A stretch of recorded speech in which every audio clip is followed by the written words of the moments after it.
Jefferies has come out with this strategy for India. It exercises near-term caution for SMIDs, industrials and global cyclicals. They've also made some changes to their model portfolio, and very startling one actually. Varun is here to tell us what exactly are the details of that. Very good morning to you, Varun. And the note, if you look at the note, the changes are very startling, isn't it? Definitely, the changes are there, and for the near term, actually, Jefferies has turned cautious on Indian market, especially on the small and mid caps, industrials, and global cyclicals. Although they see some green shoots on consumption. Now, the reason for turning cautious is basically they say that the domestic inflows that has come from Jan to August, they are highly unsustainable, and it makes them uncomfortable in the near term for equity outlook, especially in the mid caps, small caps, and industrials. Along with this, if you look, basically the government is turning populist, and this is one of the reasons that they are uncomfortable with the Indian markets. Also, on the capex cycle, they say for the long term view on the capex cycle, it remains unchanged for them, but for the short term, they think that the budgeted capex would not rise as expected, and hence they have turned cautious on Indian markets. They have reduced weight on Reliance, Amber Enterprises, and replaced L&T with Siemens with a lower weight.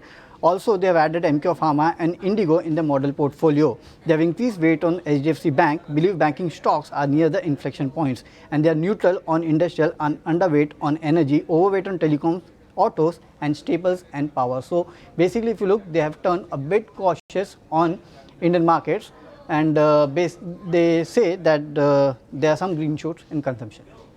All right, thank you.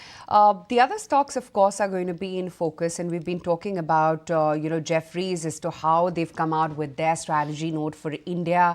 They've exercised near-term caution when it comes to SMIDs, specifically industrials as well as global cyclicals. They've also made some changes to their model portfolio.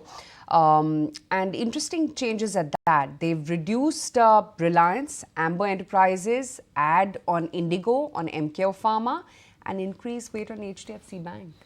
Yeah, so, first, if you look at the tone of the strategy note, it is centered around two interesting facts, big observations. One is that the domestic flows are not going to sustain. That's one big observation, which is what the House of Jefferies is making. Second, the government is turning populist, something which we've been flagging off, that this year the total capex is not picking up, and it's certainly not going to be as high as what government was planning. Looking at the market conditions and the realistic picture of the economy, government will turn more populist, and that explains that why the wind is out of the sails for a lot of railways, defense and PSU stocks. For me, the surprise, I think, is Reliance. They've actually reduced their weightage on Reliance because they feel that the renewable portfolio is not really keeping up pace with what market was expecting. And I think the inclusion of Indigo, they're calling it one of the cheapest play on consumption. Indigo has become a consumption play, but the stock has already seen a run-up of from 2,000 to 4,000. So I'm not sure whether Indigo will make to the value cut now. But yeah, Indigo is now being called as a consumption stock, and Reliance is where Jeffrey feels that there is a delay in terms of their execution in the renewable business, and maybe the stock would take a back seat. So that's a bit of a contra call. This year also Reliance has underperformed. Let's look at Reliance actually from COVID, just to establish it. Let's say from 2020, May, June 2020, and map it with Nifty. And this 26%. One.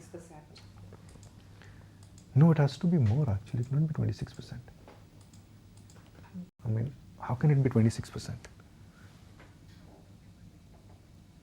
So from September 2020, I'll get the data checked. It must be more actually. This bonus and split and all those factors must have come. Geo financial listing has happened. So I'll wait for the data. I don't want to comment on it right now. I mean, the market itself has corrected, has come back so much. So how can Reliance be stuck there? If we look at that data, just pardon me for my ignorance here. Okay, so that's the latest as far as what Jefferies has to say about Indigo and Reliance specifically, and of course the rest of their strategy setup. Time for a quick break. If you like this video, then like, share and subscribe to ET Now.